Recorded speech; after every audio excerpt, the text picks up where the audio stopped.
tokoh adat, tokoh pemuda, tokoh ibu-ibu, wa fi muqaddimatihim terkhusus Al-Karim Ibnul Karim Romo Yai Haji Mulyadi beserta istri, mata'anallah bituli hayatihima, Allah panjangkan umur, Allah berkahi keluarganya, Allah berkahi pesantrennya, amin ya rabbal alamin. Yang saya hormati Ketua Masjid beserta jajarannya dan seluruh hadirin wal hadirat yang hadir pada malam hari ini, mudah-mudahan semuanya dalam naungan rahmat Allah Subhanahu wa taala, amin ya rabbal alamin.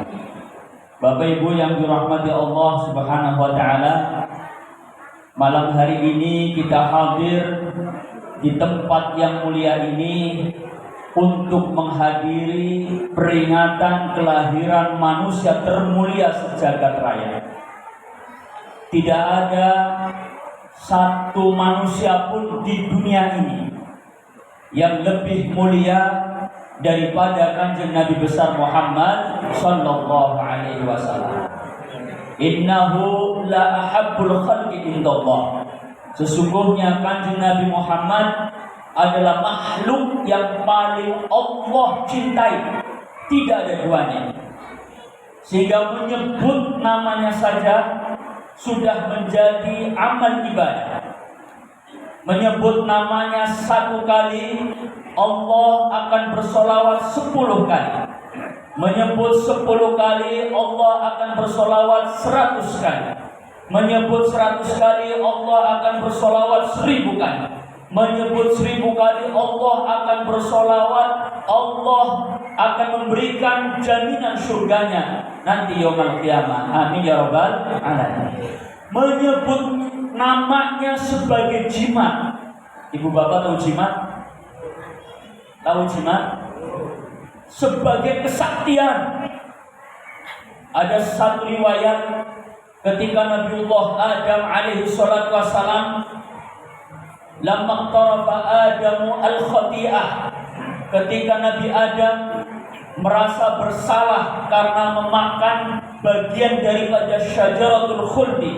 Saya tidak ngomong buah karena saya nggak tahu Nabi Adam ini makan buahnya, makan kulitnya, makan daunnya, makan rantingnya, apa makan akarnya. Allah menyebutkan syajaratul khuldi. Maka kemudian Allah turunkan Adam dari dari surga menuju dunia. Ketika Allah turunkan Adam, Nabi Adam iqtarafa al-khati'ah, merasa salah. Dalam satu riwayat Nabi Adam sujud 100 tahun. Dalam riwayat lain 200 tahun. Riwayat lain 300 tahun. Bapak Ibu sujudnya berapa menit? Kalau sholat paling lama berapa menit? Ada yang 5 menit. Imam ada yang sujud 5 menit. Insya Allah ditinggal makmumnya. Apalagi makmumnya saya tendang imam itu. Mohon maaf, kelamaan pusing. Pusing. Nabi Adam ratusan tahun sujud. Apa yang dibaca? Rabbana zalamna anfusana. Ayo bareng-bareng. Wa illam taghfir lana wa tarhamna lanakunanna minal khasirin. Ya Allah, Rabbana Tuhan kami, telah zalim kami terhadap diri kami, saya dan istri saya Hawa. Wa illam taghfir lana, jika Engkau tidak mengampuni kami, wa tarhamna, dan jika Engkau tidak merahmati kami, menyayangi kami, lanakunanna minal khasirin, kami akan menjadi orang yang paling menyesal. Tiada duanya. Dan itu dibaca ratusan tahun, menunggu bisyarah, kabar bahagia dari Allah. Kapan datangnya ampunan? Tidak datang-datang. Setelah 300 tahun baru Nabi Adam ingat, ya Rabb, ya Tuhanku, Gusti Allah, dulu waktu aku di surga, aku melihat ada nama Allah di sampingnya Muhammad. Tuh. Allah Muhammad, ya. Dan ini sama seperti di surga. Lamma ra'aitu 'ala qa'imil 'arsy maktuban la ilaha illallah Muhammadur Rasulullah. ketika aku melihat ada nama Allah dan ada nama Muhammad, aku yakin bahwa nama yang di samping Allah, innahu la ahabbul khalqi indallah, pasti nama itu adalah nama yang paling Allah sayangi, paling Allah cintai. As'aluka bihaqqi Muhammadin lima ghafartali. Maka aku ya Allah memohon kepadamu dengan sebab tawassul kepada Nabi Muhammad agar engkau mengampuniku. Setelah tawassul sama Nabi Muhammad, kemudian malaikat Jibril turun membawa bisyarah dan dosa kesalahan Adam diampuni karena sebab tawassul kepada Nabi kita Muhammad sallallahu alaihi wasallam. Ibu bapak tahu tawassul? Halo? Ini ada orangnya apa enggak sih saya ngomong? Manusia semua ya? Ibu bapak tahu tawassul? Apa? Tawassul itu nyambung, nyantol. Apa bahasa kitanya ya? Menyambungkan, menyantolkan, nyetrum. Biasanya kita ini tawasul kepada Nabi, kalau orang yang ahli sunnah ila hadratin Nabi. Aduh, ila hadratin Nabi itu tawasul namanya.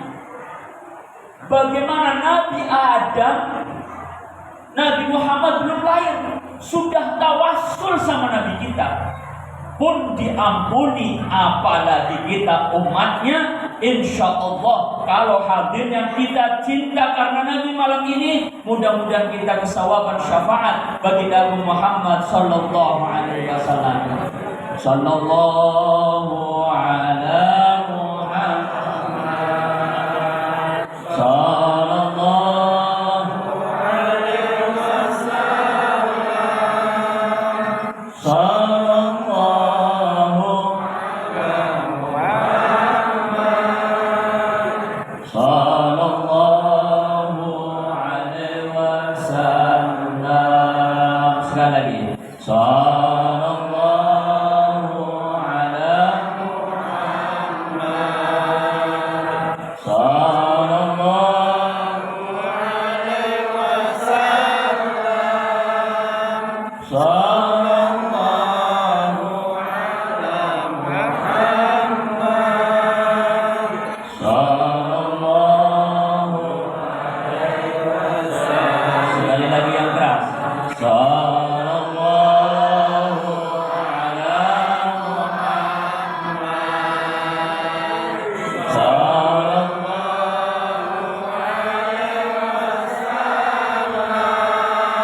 Maka nur Nabi Muhammad sebelum lahir nur fauqa kulli nur, nur fauqa kulli nur, cahaya di atas cahaya.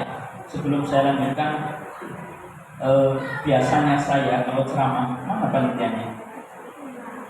Saya cuma cerita aja, jangan tersebut.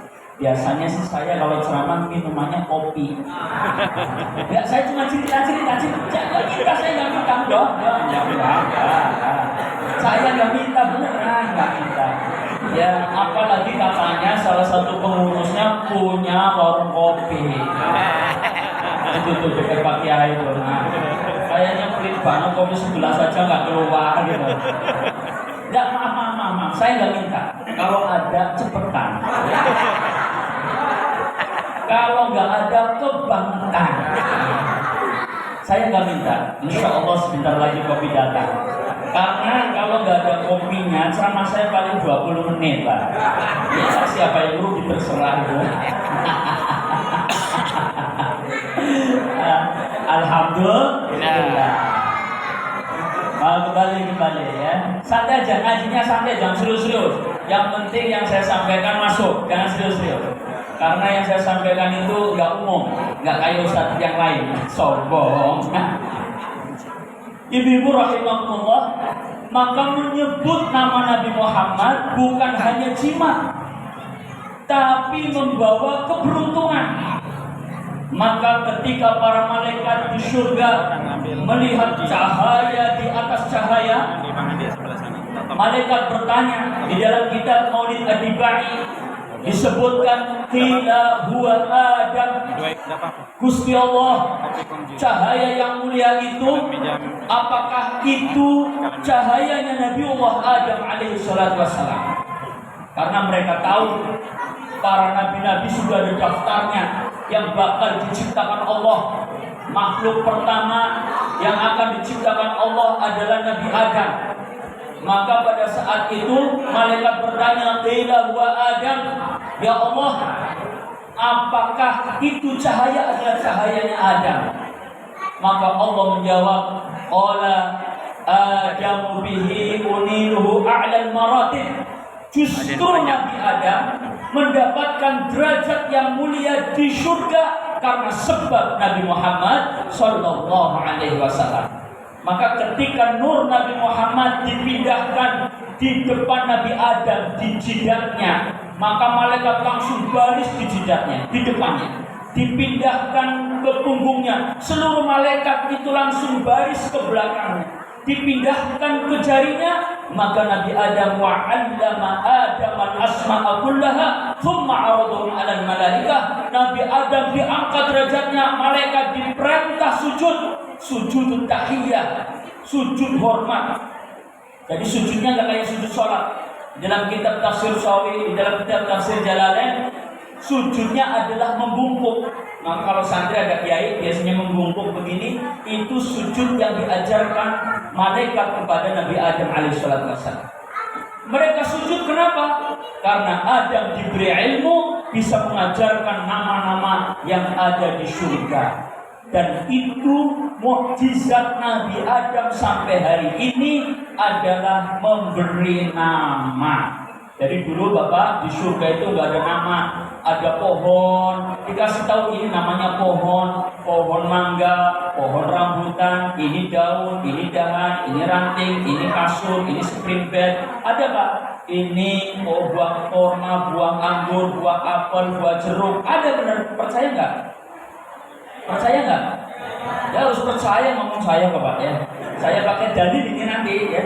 Harus percaya ada semua sampai hari ini. Mukjizat itu nempel ke kita, anak cucunya paling gampang kalau ngasih nama. Kalau orang nggak punya rambut, botak, lontos ya. Kalau rambutnya panjang, gondrong. Kalau hidungnya ke depan, masuk. Kalau hidungnya kayak sampean, sesen ya. Badan besar, gemuk, gembrot, kurus. Ya, badan kecil, kurus, jungkring, ya, macam-macam. Ya, ini orang kita, ini wasilah dari nur Nabi kita Muhammad Sallallahu Alaihi Wasallam. Kemudian malaikat tanya lagi, qila huwa Nuh. Apa cahaya itu adalah cahaya Nabi Nuh? Qala Nuhun bihi yanju minal gharq wa yahliku minal ahli wal aqarib. Justru Nabi Nuh selamat dari banjir bandang karena sholawat kepada Nabi kita Muhammad Sallallahu Alaihi Wasallam. Saya punya guru saya mengatakan itu kapan Nabi Nuh saking besarnya itu enggak ngambang apa bahasa Indonesianya ya? Ngapung. Enggak ngapung. Bisa ngapung ketika perahunya ditulis Allah Muhammad. Ini passwordnya, password apapun. Begitu tulis Allah Muhammad, perahunya ngambang. Allahumma sholli ala Muhammad. Qila huwa Ibrahim. Apakah cahaya itu cahaya Ibrahim? Qala Ibrahimu bihi taqumu hujjatu ala ubadil asnam wal kawakib.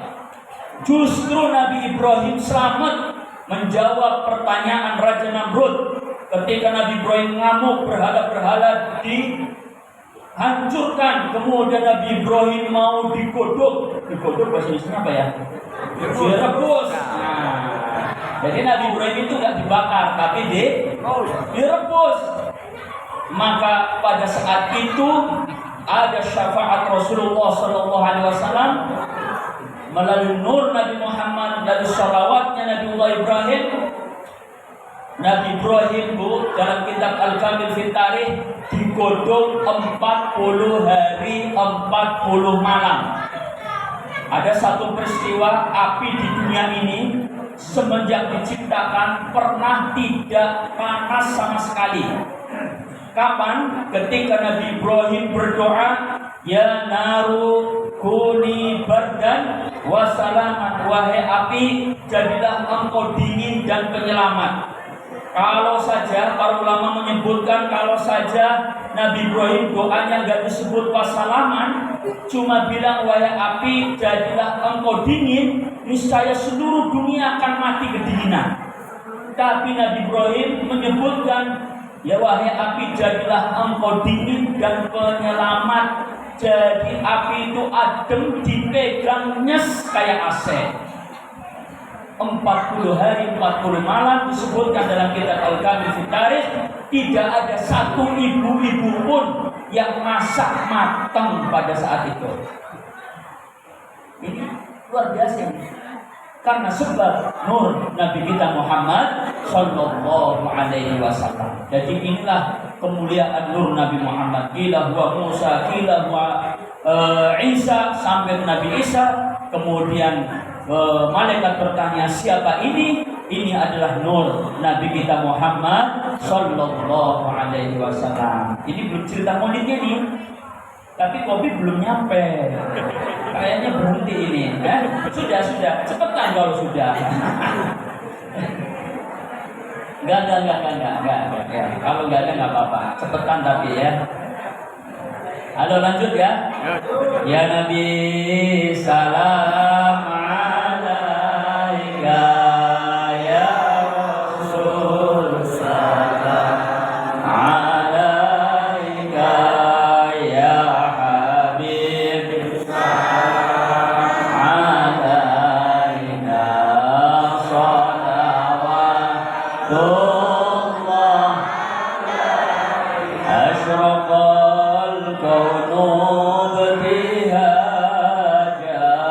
biwujudil Mustafa Ahmad wa li ahlil kauni unsur wa sururun qad tajadar. Allah ya Nabi, salam alaika, ya Rasul, salam alaika, ya Habib, salam alaika, salawatullah.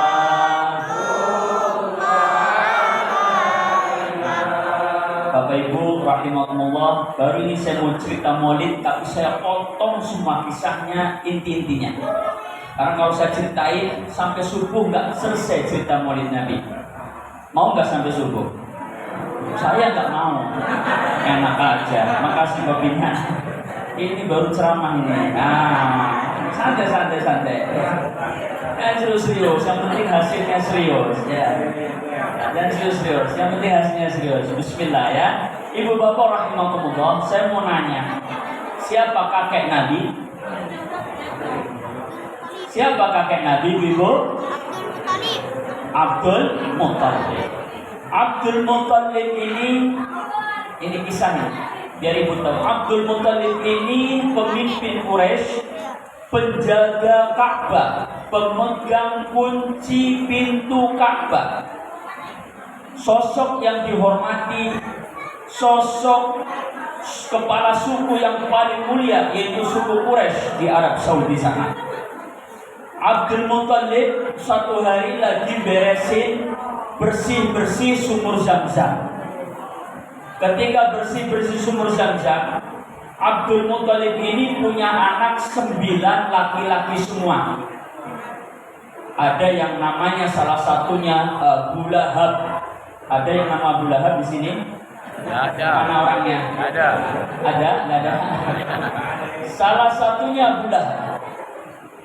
Tapi dari 9 anak itu hanya beberapa yang bantu bersih-bersih sumur Zamzam. Yang parah orang Arab jahiliyah ini cuma ngeliatin, mencemooh.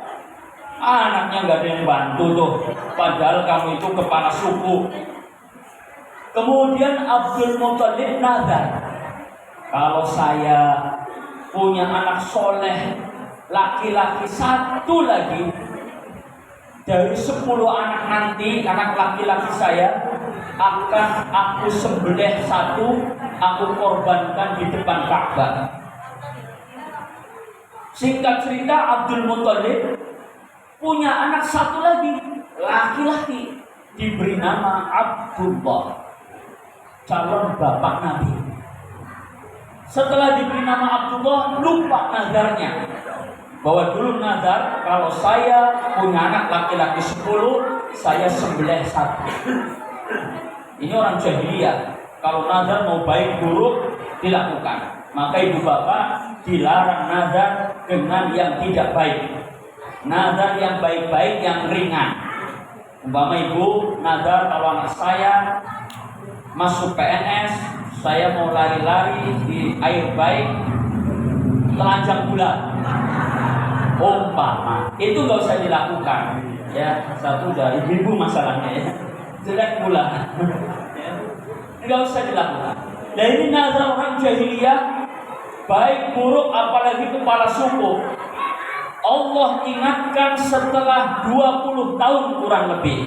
Berarti Abdullah usianya sudah 20 tahun.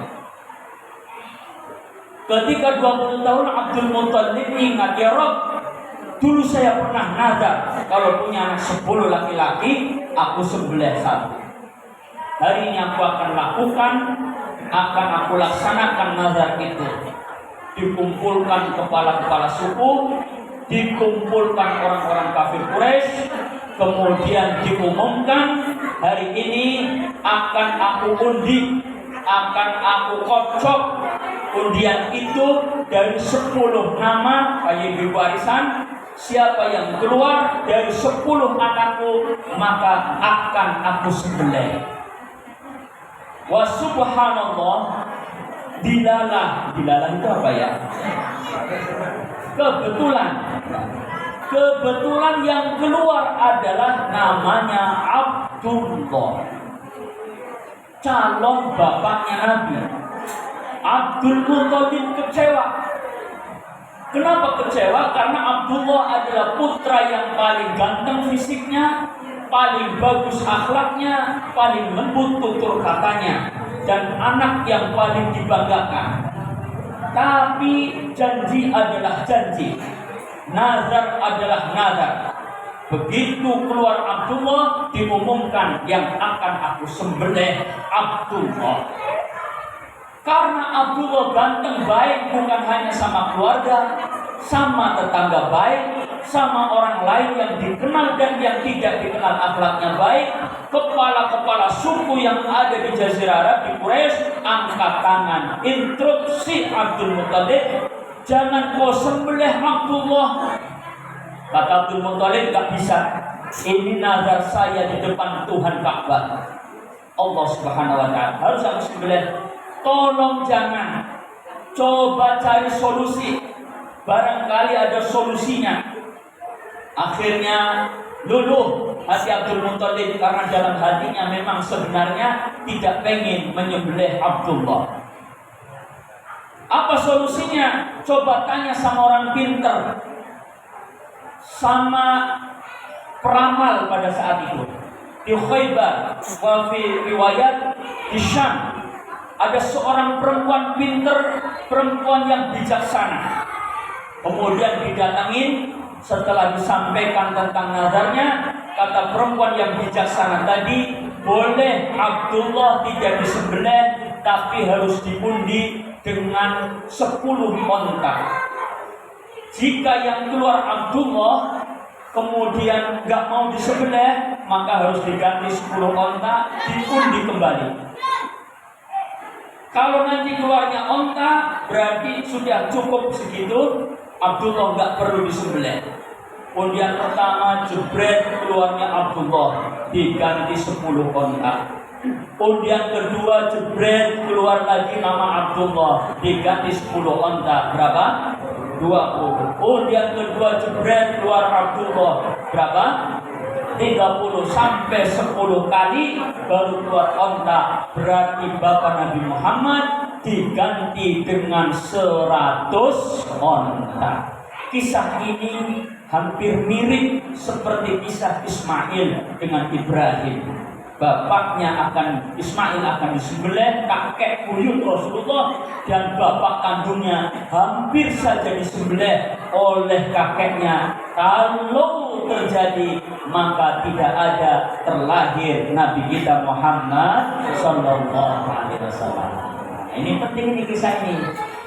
Maka kemudian kisah singkat gak terjadi penyembelihan, kisah singkat terjadilah pernikahan, dijodohkan, yaitu Abdullah dengan perempuan termulia pada zamannya, termulia sepanjang ada umat manusia, manusia tersuci, ibu terbaik pada zamannya, dan sepanjang ada ibu-ibu tidak ada yang lebih baik daripada ibunda Rasulullah, As-Sayyidah Aminah binti Wahab. Kenapa saya sampaikan termulia? Karena nur Nabi Muhammad adalah nur yang termulia. Dia tidak bisa masuk ke dalam rahim kecuali rahim yang paling mulia, rahim yang paling suci, rahim yang ketika hidup gak pernah main TikTok.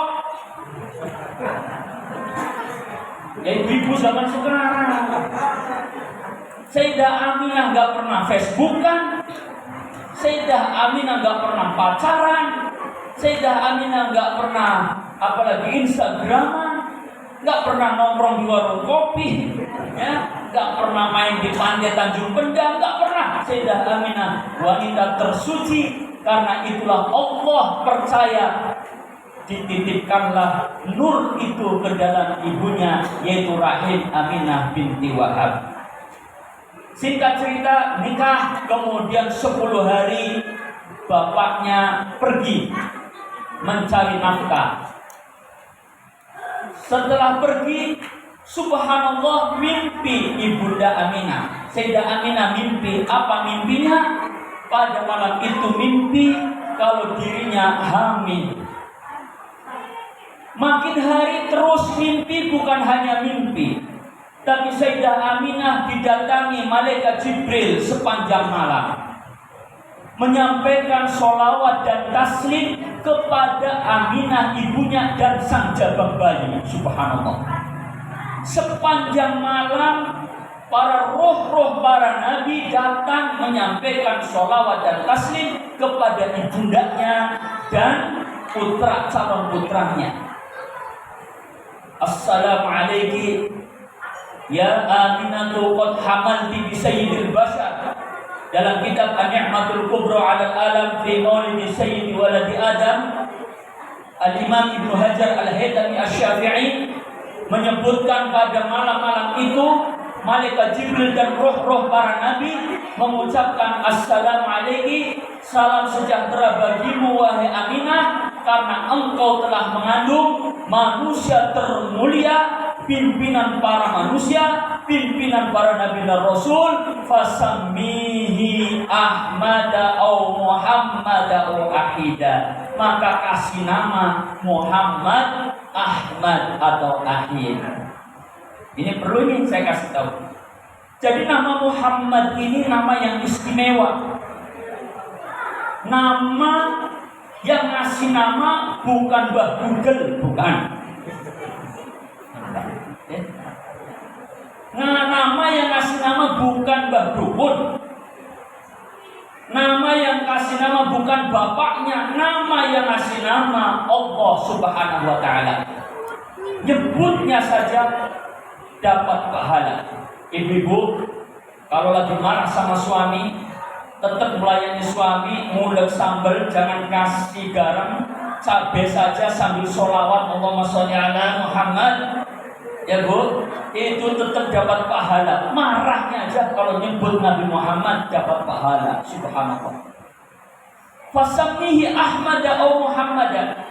Saya mau kasih tahu ke bapak-bapak, ini ilmu ini biar tahu. Nama Muhammad itu adanya di Al-Quran. Muhammadun Rasulullah walladzina ma'ahu asyidda'u 'alal kuffar rahama'u bainahum. Allah menulis nama Nabi Muhammad di Al-Quran. Di dalam kitab Tahdhib As-Sirah An-Nabawiyah karangan Al-Imam Abu Zakaria Yahya An-Nawawi Ad-Damashqi disebutkan nama Ahmad adalah disebutkan di dalam kitab Taurat. Nama yang sama. Jadi Muhammad tadi ada di mana? Al-Quran. Nama Ahmad ada di Taurat. Ada nama ketiga, nama Ahid. Ahid itu adanya di kitab Injil. Panggilan Nabi kita di Al-Quran Muhammad, panggilan Nabi kita di Taurat Ahmad, panggilan Nabi kita di Injil Ahid. Ini ilmu baru nih pasti. Nah, ya. Maka kata Ibnu Hajar Al-Haytami, siapa saja yang orang ada namanya Ahmad, ada namanya Muhammad, ada namanya Ahid, insya Allah kesawaban dapat syafaat yaumul qiyamah. Maka saya agak pede masuk surga karena nama saya Ahmad. Ahmad Jabar Siddiq. Tapi kalau Kiai Mulyadi kayaknya agak sulit masuk surga. Oh, Kiai Ibrahim nggak masuk masalahnya. Bercanda itu Bapak ya. Jadi namanya Ahmad Muhammad Ahid. Pakai saya namanya kadu, nggak ada Ahmad atau Ahid. Anaknya kasih nama Ahmad Muhammad atau Ahid. Anaknya nggak ada, ya bikin anak lagi. Gimana nggak ada bikin? Sudah tanggung, udah tua. Istri saya sudah 50-60 tahun, sudah menopause. Oke, kalau anaknya nggak ada, saya nggak bilang cari lagi. Sampean yang ngomong keras banget. Saya takut ada istri saya itu. Saya ini suami takut istri. Bapak istrinya ada di sini.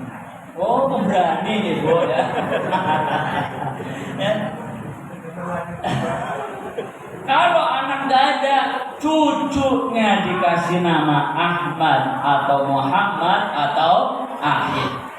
Cucunya nggak ada, cicitnya. Karena paling tidak dari keluarga kita ada yang namanya Ahmad, Muhammad atau Ahid. Insya Allah kesawaban dapat syafaat Nabi kita Muhammad Sallallahu Alaihi Wasallam. Allahumma salli alaihi. Ini menurut kitab An-Ni'matul Kubra 'alal Alam fi Maulidi Sayyidi Waladi Adam karya Imam Ibnu Hajar Al-Haytami Asy-Syafi'i.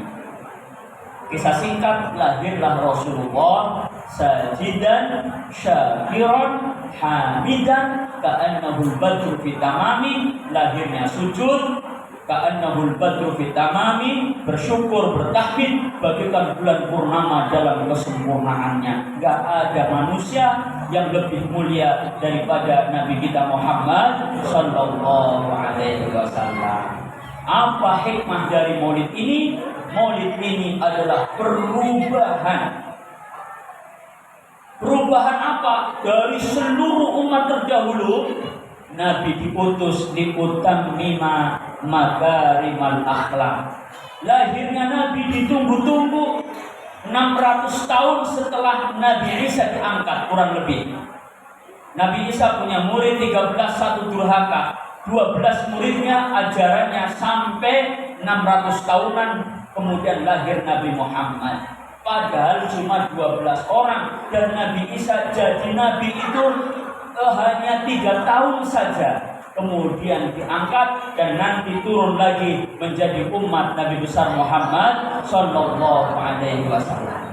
Maka terlahir Nabi Nabi lahir sudah dalam keadaan sunat, dalam keadaan pakai celak, sudah matanya bercelak, dalam keadaan sunat. Tapi agar syariat itu berjalan, umur 7 tahun Nabi dikhitan kembali, formalitas, tidak dipotong, hanya formalitas agar syariat itu ada. Maka ketika Salman Al-Farisi mau masuk Islam, yang dicari adalah kaum yang semua kaumnya pada pada sunat, pada khitan, dan itu cuma ada di Mekah dan Madinah. Itu tanda kelahiran Nabi. Nabi lahir sudah ada stempel kenabian. Baina katifaihi alama khatamu rusulil kirami. Baina katifaihi alama khatamu rusulil kirami. Di pundak Nabi di sini ada stempel segitiga. Itu stempel kenabian, tulisannya Allahu wahdahu la syarikalah Muhammadun abduhu wa rasuluh. Bapak-bapak ada stempelnya apa panu?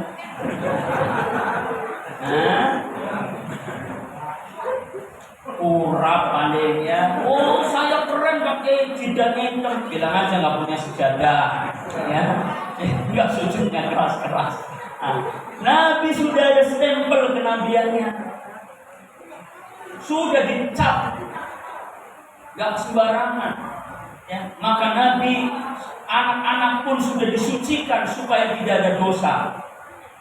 Luar biasa. Maka tidak ada manusia seperti Nabi kita Muhammad SAW. Tadi saya sampaikan kelahiran Nabi adalah perubahan minal kufri ilal iman, dari kekufuran menuju iman. Maaf, umat Nabi ini umat yang paling sempurna. Sempurna kebaikannya dan sempurna kejahatannya. Mohon maaf, sempurna kebaikannya, sempurna keburukannya. Seluruh kebaikan orang dulu kalah dengan kebaikan umat Nabi Muhammad. Seluruh keburukan orang dulu ada di umat Nabi Muhammad. Kumpul. Karena Nabi Muhammad Nabi terhebat. Buktinya disebut Sayyidul Anbiya wal Mursalin. Contoh, Nabi Adam punya anak, kakak beradik bunuh-bunuhan. Qabil sama Habil, rebutan apa itu? Cewek. Ada nggak umat Nabi Muhammad? Ada. Malah baru berita ini dimutilasi 65 potong gara-gara cewek. Kok cemburu berlebihan? Sudah, manusia mahalul khotawan isyan. Maafkan, lanjutkan yang terbaik. Apalagi turun ke Nabi Nuh, ya, turun ke Nabi Nuh, anak yang durhaka. Ada nggak anak durhaka sekarang? Banyak. Kalau perlu orang tuanya yang kaya, hati-hati orang tua kaya nih. Kalau nggak anak soleh cepat mati, pak, warisan, pak, cepat mati, pak, warisan. Saya nggak ngomong nih yang kaya-kaya, hati-hati nih, ya, hati-hati nih. Saya ingetin supaya punya anak soleh. Oh, anak Nabi aja ada ya, durhaka. Turun lagi ke Nabi Nuh. Nabi Nuh itu liwat itu artinya homo, lesbi. Umat Nabi Muhammad ada nggak yang homo dan lesbi? Banyak. Kalau umat Nabi Muhammad bikin persatuan homo Indonesia, ya, ada itu persatuan homo dunia. Kalau kawin sampai ke Belanda, yuk nggak usah kawin, nggak usah nikah, orang nggak sah, dasar haus ya. Umat Nabi Muhammad ada yang mutilasi, ada yang gergaji Nabi. Nabi Zakaria digergaji, Nabi dipotong, Nabi yang dimutilasi 60 kali. Ada. Umat Nabi Muhammad ada enggak? Ada. Kiai dibunuh, kiai dipenggal, kiai dimutilasi. Ada. Apalagi umat terdahulu waktu jahiliyah, Rasulullah belum diutus, sudah terakhir. Sahabat Umar membunuh anak perempuannya dengan mengubur hidup-hidup. Umat Nabi Muhammad yang sekarang lebih parah lagi. Ada punya bayi itu di Sunda, di Sukabumi, bayinya di shock, dimakan, dihidangkan. Ya, itu gak seberapa. Dulu kita kenal namanya Sumanto, makan daging manusia. Ada Sumanto di sini? Mas Manto ya? Subhanallah. Ini umat terdahulu ada plek di Nabi Muhammad. Maka Nabi Muhammad turun dengan segala seluruh beban umat terdahulu. Subhanallah. Ya, jadi luar biasa Nabi Muhammad, sehingga Nabi Muhammad memerintahkan kita hanya untuk hidup jadi orang baik. Rabbana atina fid dunya hasanah wa fil akhirati hasanah wa qina adzabannar. Gak usah berlebihan. Nabi Muhammad tahu kita ini orangnya kecil-kecil. Umat Nabi pendek-pendek. Nabi Musa udah ngingetin dulu waktu Mi'raj, waktu dikasih sholat 50, udah sana nawar sama Gusti Allah, dikasih 5 waktu. Karena kita 5 waktu saja sholatnya jarang-jarang. Kayak saya, alhamdulillah saya sholatnya jarang-jarang. Duhur istirahat, nanti baru asar. Itu jarang-jarang, bukan bolong-bolong, jarang-jarang. Umat Nabi Muhammad kecil-kecil. Nabi Muhammad gak nyuruh umatnya berlebihan. Sholat full sepanjang malam, enggak. Puasa full sepanjang tahun, enggak. Ada satu riwayat, di dalam riwayat Sahih Muslim disebutkan di dalam kitab Riyadhus Shalihin, Abi Yahya Zakaria juga menyatakan, menukil hadis Nabi, satu hari ada 3 sahabat datang ila buyuti azwajin Nabi yas'aluna an ibadatin Nabi. Ada 3 pembesar Quraisy datang ke Nabi, pengen tahu, datang ke istri-istri Nabi, pengen tahu amalan apa yang dilakukan oleh Nabi. Mereka pengen mengikuti, kalau tidak 100%, 80%, kalau 80% enggak, 50%, kalau 50% enggak, ya berapa persen, yang penting ada diandalkan. Falamma ukhbiru taqawan.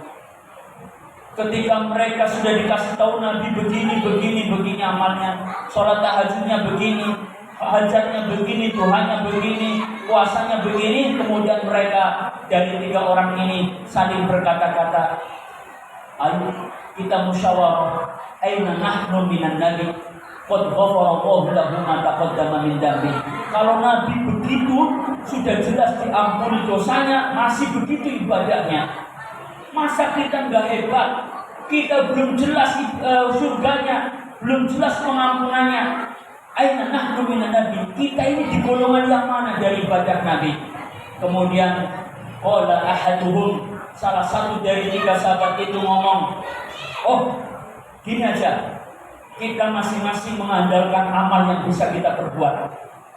Qala ahaduhum, yang pertama mengatakan, ama ana fa asumu dahra abadan fala uftir. Yang pertama, ama ana fa usalli al-laila, saya akan sholat sepanjang malam, fa usalli al-laila abadan. Yang pertama ngomong, saya mulai hari ini setelah tahu amalan Nabi, saya mau sholat sepanjang malam full. Habis isya langsung ba'diyah, hajat, full ya sholat tahajud, kemudian sampai subuh baru tidur, habis itu tidur, bangun lagi duhur, habis duhur tidur lagi, bangun lagi, tidur lagi, kayak Mbah Surip ya, malam melek terus. Ada orang mana ini baik ada yang begitu sepanjang malam melek terus. Ya. Ibu, kalau ada suami begitu tinggalkan, cari suami yang lain, karena nggak nyari nafkah. Satu, yang kedua nggak ngelonin ibu di kamar. Kelonan itu ibadah. Serius saya ini ya. Kelonan itu ibadah. Ibu kalau suami tahajud, kasih tahu jangan terlalu malam, lebih baik ngelonin ibu ya. 10-30 ronde itu ibadah semua. Mohon maaf. Kemudian yang kedua, ama anak, kalau saya wasumu dahra abadan, saya mau puasa sepanjang tahun mulai hari ini, nggak mau buka, sepanjang tahun mau puasa terus. Yang ketiga, kalau saya a'tazilun nisa fala atazawwaj, saya akan tinggalkan perempuan, tidak akan menikah selamanya sampai meninggal. Ketika mereka lagi ribut ngomong mengandalkan amal yang mau mereka lakukan, tiba-tiba Rasulullah keluar dari kamarnya. Mereka ngobrol di rumah Nabi. Ketika Rasulullah keluar, kemudian bertanya, kamu, kuping Rasulullah panas karena mengandalkan amal sok-sokan. Kamu yang pengen sholat sepanjang malam, saya ini Nabi, la akhsyakum lillah wa atqakum ilaih. Aku orang yang paling takut kepada Allah, paling takwa kepada Allah. Saya ini sholatnya cuma tahajudnya 11 rakaat. 11 rakaat sama witir tahajud Nabi. Jadi kalau ada orang baik tahajudnya 20 rakaat, rasanya overdosis. Halo. Saya cuma gak ada yang ngaku ya. Aku memang gak pernah tahajud ya. Ya sudah gak apa-apa. Cuma saya kasih tahu lah. Ya 4 rakaat sudah cukup. 8 rakaat sudah super. Ditambah witir 3. Saya kemarin sampaikan di Muslimat itu, di pengajian Muslimat, saya sampaikan supaya ingetin kembali, kita ini gak usah overdosis ibadahnya. Overdosis. Sudah sholat yang sedang-sedang saja. Kalau jadi imam, bacaannya jangan panjang-panjang. Maaf, ini saya nggak nyinggung para imam. Apa? Mau ngapain panjang-panjang? Saya ini maaf Kiai, punya pondok, mantan ketua PWNU sebentar, ya, mantan ketua Dewan Fatwa MUI provinsi dulu waktu masih muda loh Pak. Mantan ketua Dewan Syuro PWNU dulu waktu masih muda 2010. Ya. Saya paling sebel kalau jadi makmum imamnya lama. Saya loh, kalau sampainya terserah saya, gak khusyuk. Jadi ingat sayur asem, jadi ingat kopi belum diminum, macam-macam. Halo ibu, ibu suka yang panjang apa yang pendek? Bu, suka yang panjang apa yang pendek? Yang sedang-sedang. Saya sudah baca kitab fikih Madzhabul Arba'ah, gak ada perintah sholat panjang-panjang, gak ada. Saya sudah khatam baca kitab Riyadhus Shalihin, baca Sahih Muslim, Sahih Bukhari, gak ada Nabi suruh sholat panjang-panjang, gak ada. Yang ada Nabi suruh sholat sedang-sedang saja. Karena sholatu qasdan wa khutbatuhu qasdan. Nabi sholatnya sedang-sedang saja, khutbahnya juga yang sedang-sedang saja. Ini serius saya Pak. Ini pernah kejadian sama saya. Suatu hari saya sholat musafir dari Bangka Barat. Saya diskusi Maulid Nabi. Waktu itu gubernurnya Rustam Effendi. Saya masih ingat. Gubernur pengganti almarhum Eko. Saya satu mobil, pakai mobil Camry gubernur itu. Karena acara gubernur, saya satu mobil sama Pak Rustam, orang Belitung. Ceramah saya di Cupat, acara jam 10, selesai zuhur, habis zuhur saya pulang. Cupat Bangka Barat ke Pangkal Pinang kurang lebih 3 jam. Nyampe Pangkal Pinang di Selindung itu sholat asar. Kami masuk satu masjid di Selindung, itu ternyata sholat asarnya sudah bubar, tinggal ada 1 orang. Karena 1 orang masbuk, saya tepuk pundaknya. Benar apa benar? Nah, saya tepuk pundaknya, saya sholat, Allahu Akbar. Imam ini harus punya SIM, tahu rambu-rambu lalu lintas. Dan aba-abanya riting kanan kirinya harus keras. Tet, Allahu Akbar, Sami'allahu liman hamidah. Langsung keras, walaupun tadi sholat sendirian lemah. Loh, ini imam bermasalah. Suaranya lemah, tapi saya masih lihat gerakannya. Allahu Akbar, rukuk, saya masih rukuk. Sami Allah liman hamidah, saya ngikut. Allahu Akbar sujud, ini masalah. Saya nggak denger aba-aba bangun sujud apa belum. Tapi lama sekali. Kepala pening. Mau bangun saya malu kiai. Nanti ada yang video viral, kiai sholatnya nggak bener nih. Duluin imam, batal kan? Satu batal, kedua duluin imam. Gimana saya ini? Kepala pusing lama sekali sujud. Udah bangun apa belum? Apa solusinya? Pak, akhirnya saya intip begini.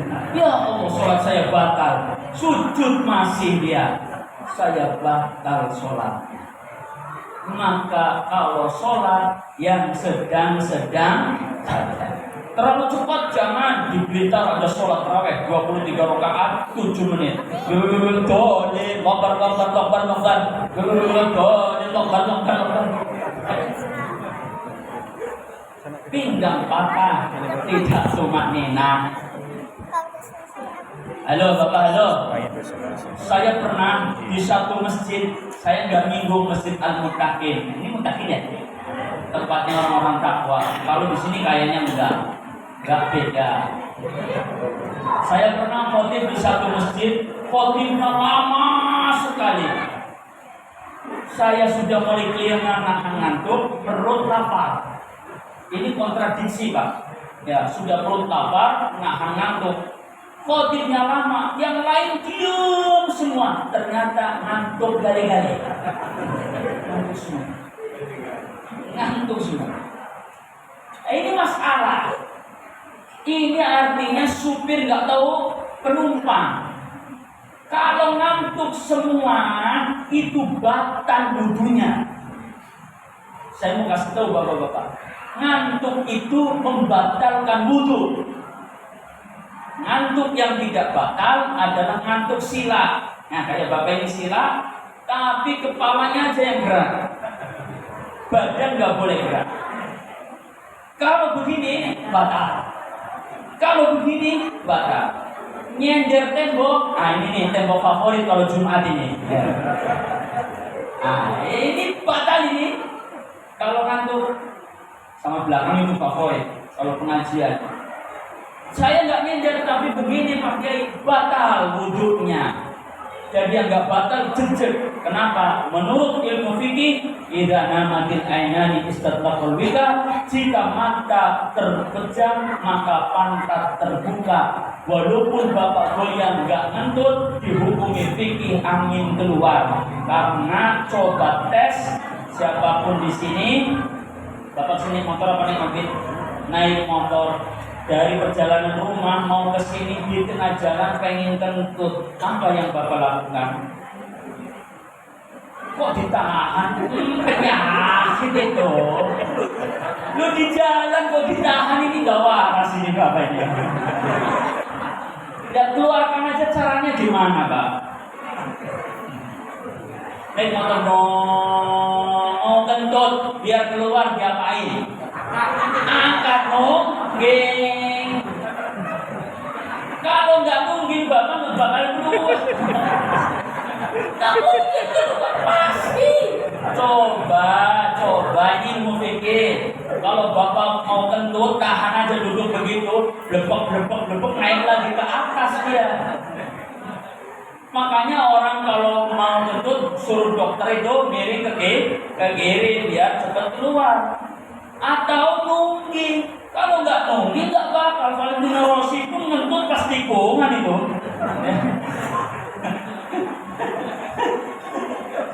Pasti tikungan.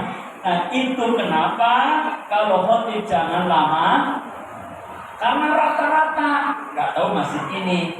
Kalau di masjid lain yang baris pertama, kedua, ketiga sampai ke belakang begitu qomat, qomatis sholat, Allahu Akbar, la ilaha illallah. Dia nggak mungkin keluar ambil wudhu, dia cukup bangun lap dan langsung Allahu Akbar.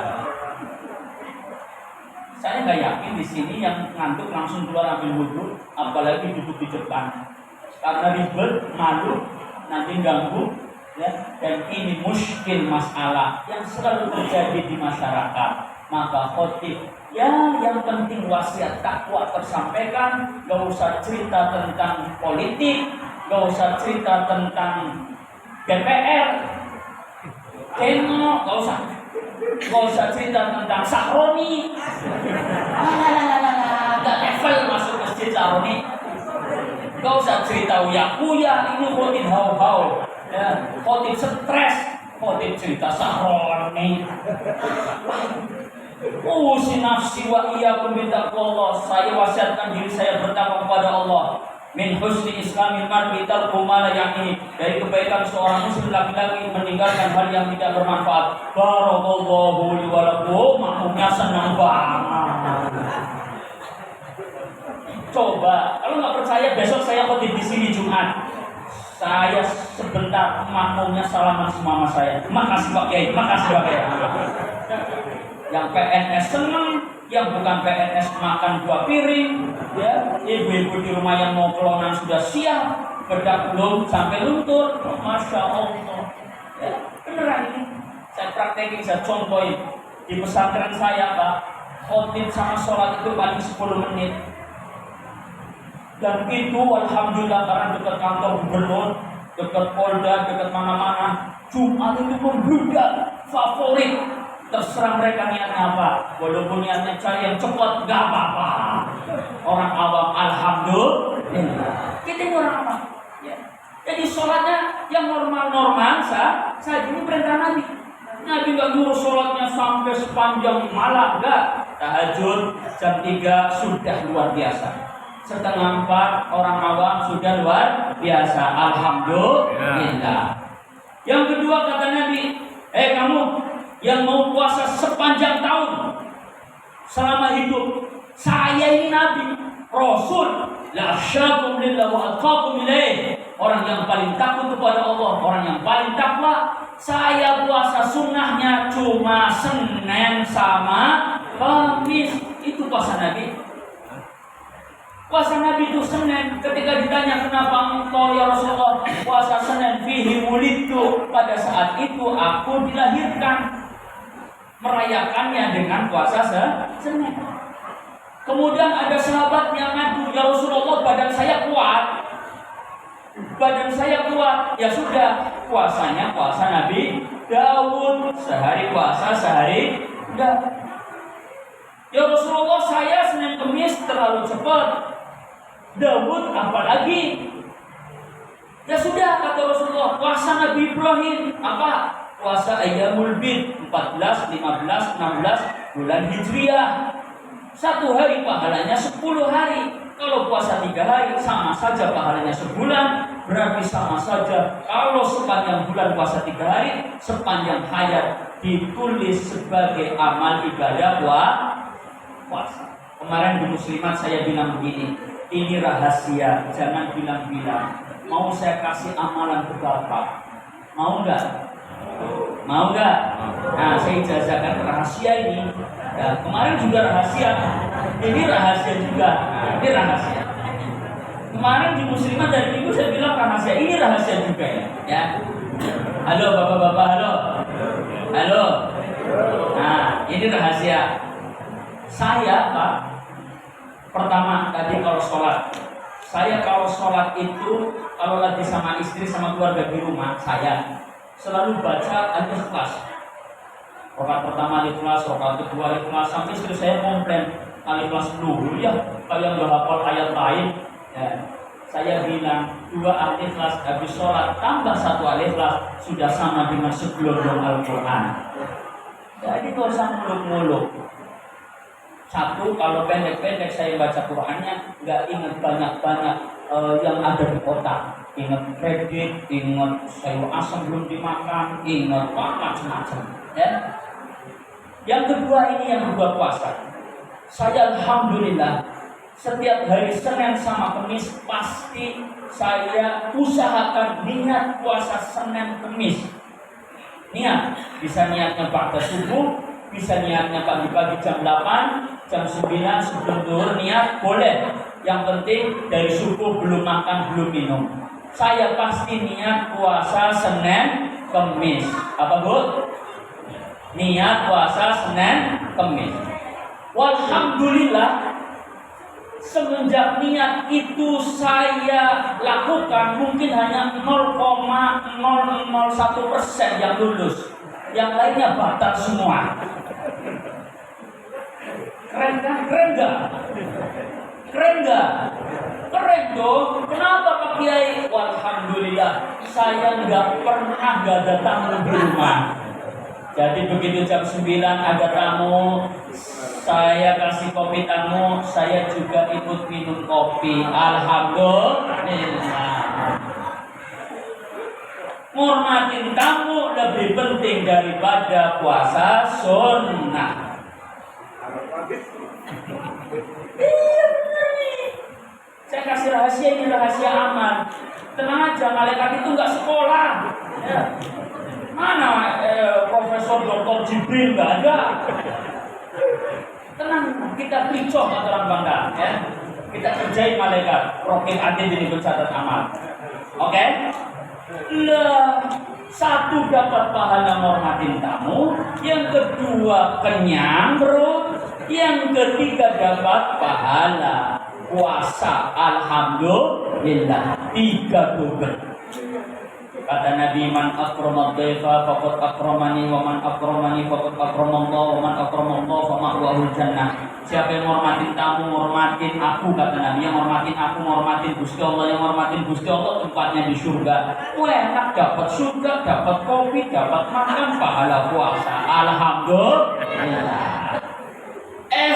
Sering kejadian, sudah hampir jam 12, tamu belum datang. Ini masalah. Perut sudah lapar, diteruskan hampir nggak kuat. Saya kasih solusinya. Tenang, kita selip lagi malaikat Rokib Atid ini. Ya, kita pelicon lagi. Ibu segera sama bapak habis zuhur bertamu ke rumah tetangga. Bertamu ke rumah orang. Kok tahu? Kalau di rumah orang bertamu dikasih kopi, diminum enggak? Dikasih makanan, dimakan enggak? Harus dimakan, harus diminum, karena hormatin tuan rumah juga ibadah. Tersinggung tuan rumahnya, dosa kita. Alhamdulillah. Sudah paham ilmunya? Itu aja kok repot sampean gitu loh.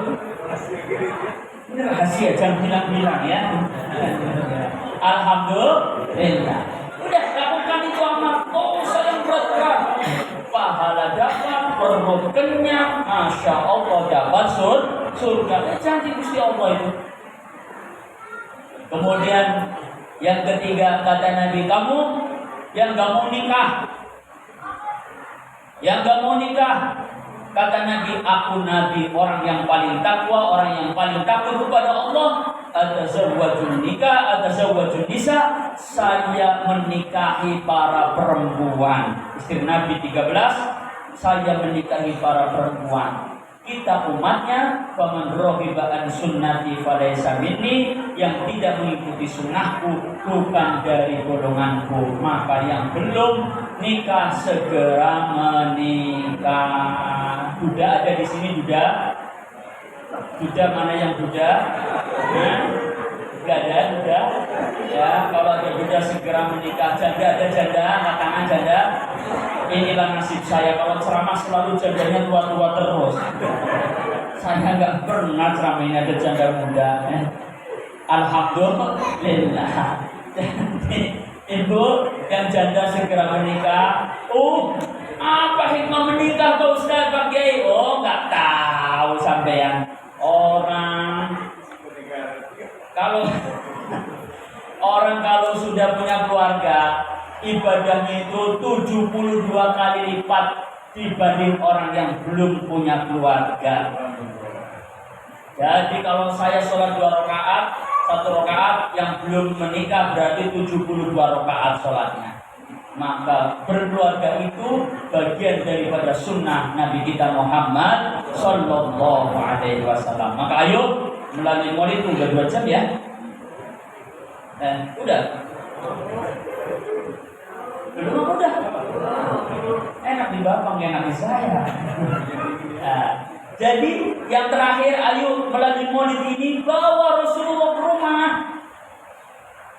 Bawa ke rumah, apa yang dibawa tadi? Akhlaknya, peranginya, yang baik-baik, yang kecil-kecil. Gak usah yang besar-besar. Ngaji tinggi-tinggi sudah tafsir lah, itulah. Sudahlah, kita ngaji yang ringan-ringan, ngaji yang keseharian, yang biasa dipakai di dalam rumah. Ayo, kalau minum pakai tangan kanan, ya.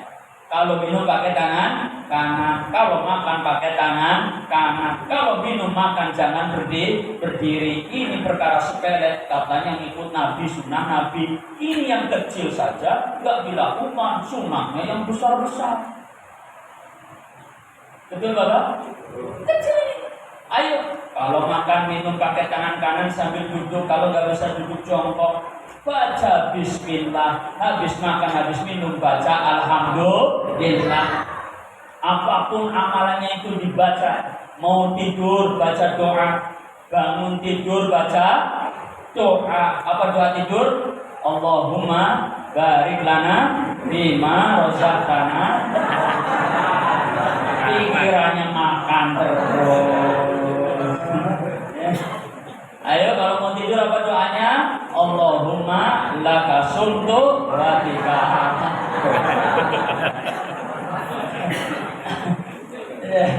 Pikirannya makan terus. Itu ayatnya. Oh, Pak Ustaz, saya nggak bisa doa itu.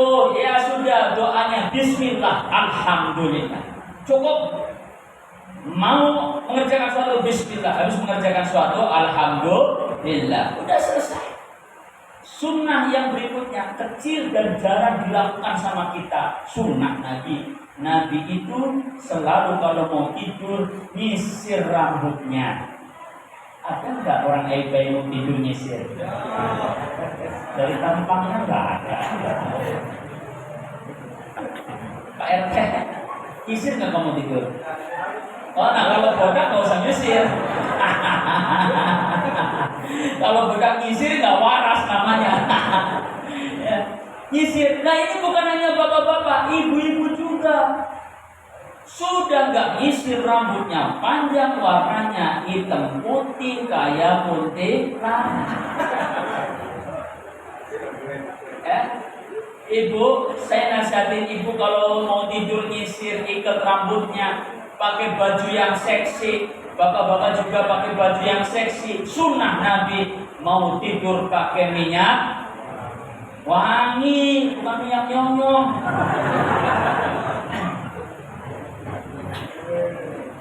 Ibu-ibu juga sama, jangan bau ketek. Mau tidur bau ketek, baunya pengap. Suami melihat rumput tetangga lebih indah daripada rumput sendiri. Paham ibu, paham? Gimana pakai? Ya pakai minyak wangi, beli minyak wangi yang murah.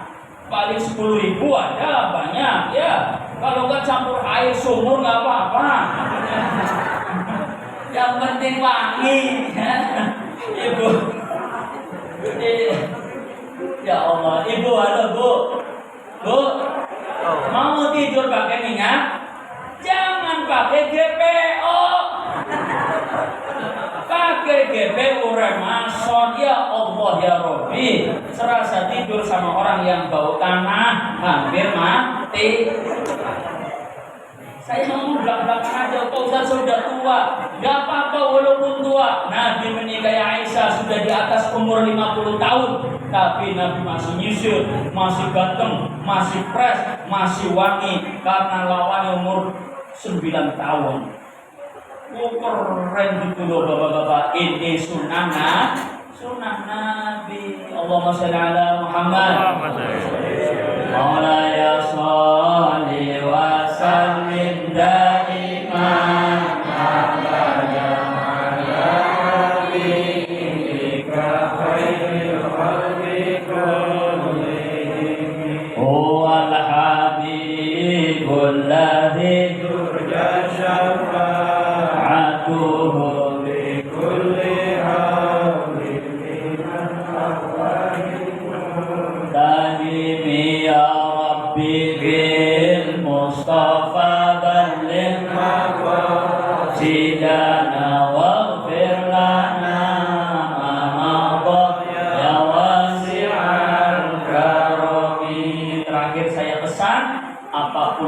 Mari kita barengi dengan doa. Karena doa mukhul ibadah. Kualitas apapun tergantung doa kita. Mau pakai baju akan biasa saja tanpa pahala jika tidak membaca doa. Mau pakai sendal biasa saja tanpa pahala kalau tanpa doa. Tapi kalau pakai doa bismillah, alhamdulillah, bismillah, alhamdulillah, pahala kita sepanjang hari semuanya pahala. Pakai cincin bismillah, pakai jam bismillah, pakai baju kanan dulu bismillah, buka baju alhamdulillah, mau keluar istri bismillah, habis keluar alhamdulillah, mau ke toilet bismillah, keluar toilet alhamdulillah. Terus itu menjadi amal soleh yang pahalanya luar biasa, ringan. Dan kalau doa harus yang lengkap, jangan salah doa. Ada orang doa mencari rezeki, ya Allah berikan saya rezeki yang halal. Belum cukup halal, harus ditambah yang thayyib. Thayyib itu artinya baik. Belum cukup baik, harus yang barokah, halalan, thayyiban, mubarakan. Kenapa? Karena halal saja nggak cukup. Ibu punya ikan yang besar, apa ikan yang besar? Yang enak, tenggiri, ya, ikan apa tongkol, jangan salah nyebut, ya. Nanti salah nyebut kayak Mulyono, ya. Mulyono apa Jokowi? Nah. Ikan tenggiri besar digoreng, besok nggak habis, digoreng lagi, halal apa halal? Oh iya, halal apa halal? Halal. Ikan besok lagi nggak habis, digoreng lagi, halal apa halal? Halal. 3 hari nggak habis, digoreng lagi, halal apa halal? Halal. Halal tapi tidak thayyib, kolesterol, bikin penyakit. Harusnya sisanya kasih tetangga atau kasih kucing. Sekali-kali kucing jangan dikasih duri terus, kasihlah daging biar kucing juga doain kita. Terima kasih, alhamdulillah. Nggak percaya kucing doain kita, sampai ini pelit banget kalau makan. Kucing cuma dikasih tulang, kasihlah daging sedikit jadilah, ya. Alhamdulillah. Ada satu kisah dulu. Ada satu kisah seorang soleh ahli ibadah di Arab, bukan di sini. Ini kisah di dalam kitab. Saya nggak ngarang, nggak, ya, nggak kayak Mulyono saya ngarang, kisah serius ini. Ya. Nah, orang penjual roti ahli ibadah. Sepanjang malam dia setelah tahajud, dia bikin roti sebelum subuh. Habis subuh dia panggul itu roti, dia jualan.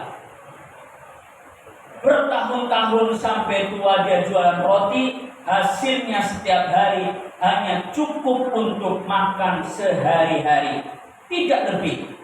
Jualan hari ini, hasil dimakan hari ini. Jualan besok, hasil dimakan besok.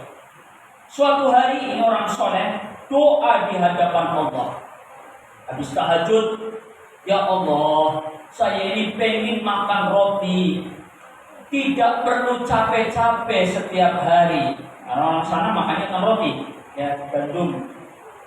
Saya nggak mau setiap hari ini udah capek jualan hanya untuk untung sehari. Saya pengen hasil roti itu, makan roti itu nggak perlu capek, sudah. Ternyata betul hari itu adalah hari terakhir dia makan roti nggak capek, diijabah oleh Allah doanya. Dia jualan roti pagi-pagi setelah subuh, dia di tempat yang terlarang oleh pemerintah. Ada razia sama Satpol PP, ketangkep. Setelah ketangkep dimasukin penjara. Penjara di Arab setiap hari makan roti. Salah doa, maka kalau doa yang lengkap, Kenapa tadi malaikat gak sekolah? Beneran saya ngomong. Kalau kita karena sekolah sering bodohin. Malaikat gak sekolah gak pernah bodohin. Maka orang dulu gak pada sekolah tapi hatinya jujur, gak kayak yang duduk di DPR. Maksud saya gak nyinggung.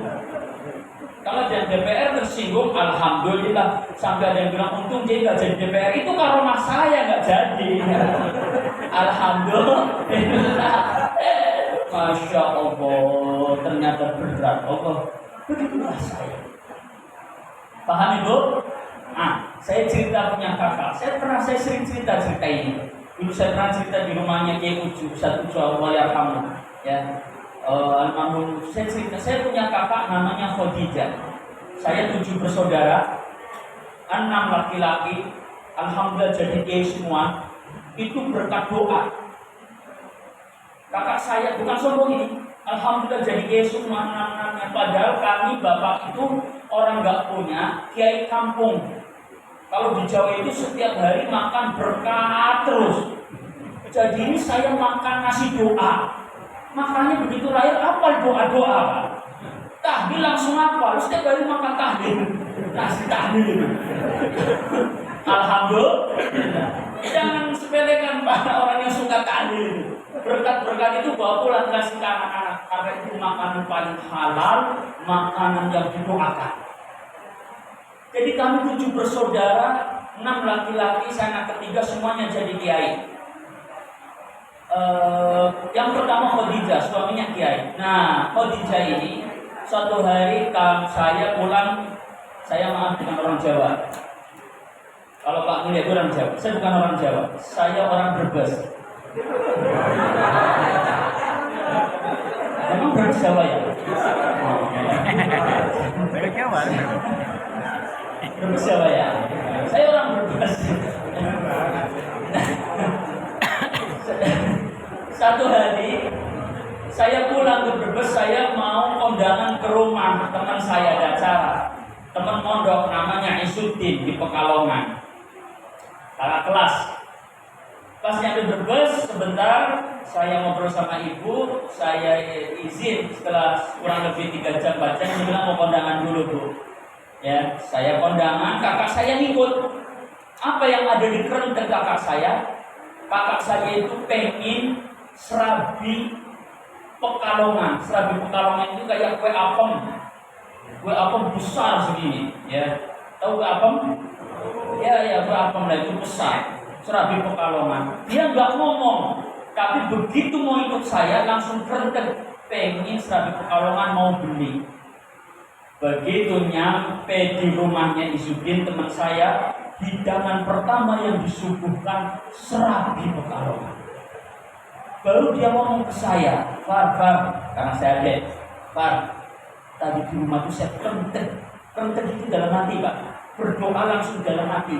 Saya pengen serabi Pekalongan, Masya Allah, langsung dihidangkan Pak.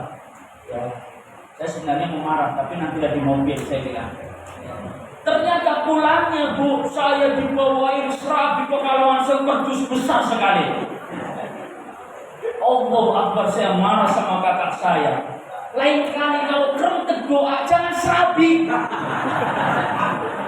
Cemen bener gitu loh. Kerendeng doa itu iPad, Mercy, rumah gedung, 1000 hektar sawit gitu. Kerendeng serabi.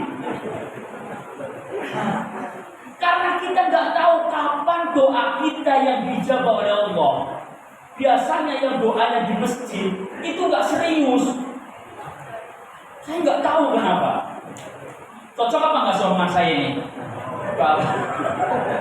Bapak diundang tahlilan, kemudian doa.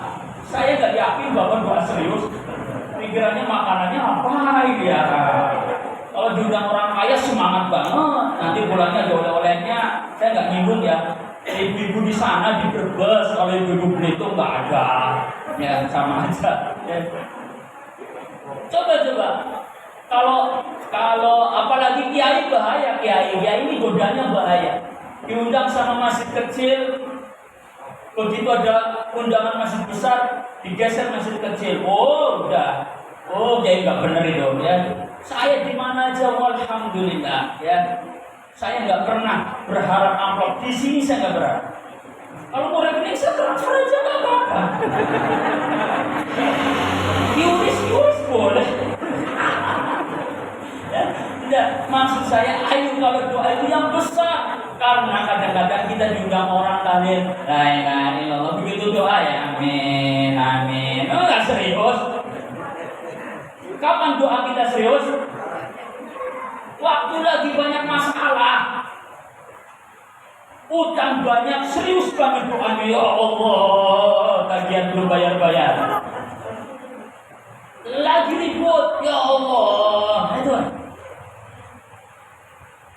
ini kita, maka kerentek kita ini kadang-kadang itu kerentek, tiba-tiba pengen ini kerentek yang besar, yang bagus. Karena itu langsung connect kepada Allah Subhanahu wa Ta'ala. Maka kita diajarkan untuk riyadhah, kalau malam bangun duduk kesendirian, uzlah, takhalli, ya, kemudian tajalli, mengosongkan diri sendiri di kamar, wirid, melatih diri agar khusyuk. Ya, sesekali itu sholat sendirian, ya, di keheningan malam, melatih diri agar ketika kerentek itu langsung connect kepada Allah Subhanahu wa Ta'ala. Demikian yang saya sampaikan.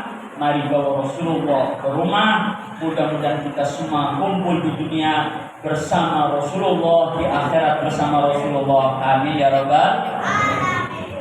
Oh, di dunia sama Rasulullah, iya. Kita ini iman sama Rasulullah walaupun tidak melihat Rasulullah. Orang yang paling imannya paling hebat adalah orang yang tidak pernah melihat Rasulullah tapi beriman kepada Rasulullah. Sehingga inilah umat-umat terbaik, di antara yang terbaik, seair baik yang datang cuma orang-orang baik segini. Ya, ini orang-orang yang paling baik dari umat Nabi yang baik. Alhamdulillah. Wallahu muwaffiq ila aqwamit thariq. Assalamualaikum warahmatullahi wabarakatuh. Waalaikumsalam.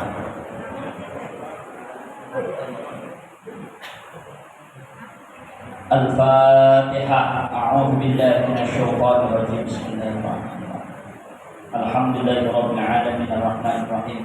مالك يوم الدين إياك نعبد وإياك نستعين اهدنا الصراط المستقيم صراط الذين أنعمت عليهم غير المغضوب عليهم ولا الضالين. بسم الله الرحمن الرحيم. اللهم صل وسلم وبارك على سيدنا محمد وآل سيدنا محمد. الحمد لله رب العالمين حمدا يوافي نعمه ويكافئ مزيدا. اللهم صل وسلم على سيدنا محمد وآل سيدنا محمد. اللهم لك الحمد وإليك المشتكى وأنت المستعان ولا حول ولا قوة إلا بالله العلي العظيم. اللهم يا محول الأحوال حول حالنا إلى أحسن الحال. اللهم ربنا ظلمنا أنفسنا وإن لم تغفر لنا وترحمنا لنكونن من الخاسرين. ربنا هب لنا من أزواجنا وذرياتنا قرة أعين واجعلنا للمتقين إماما. ربنا اغفر لنا ذنوبنا ولوالدينا وارحمهم كما ربونا صغارا. ربنا آتنا في الدنيا حسنة وفي الآخرة حسنة وقنا عذاب النار. سبحان ربك رب العزة عما يصفون وسلام على المرسلين والحمد لله رب العالمين. تقبل الله منا ومنكم.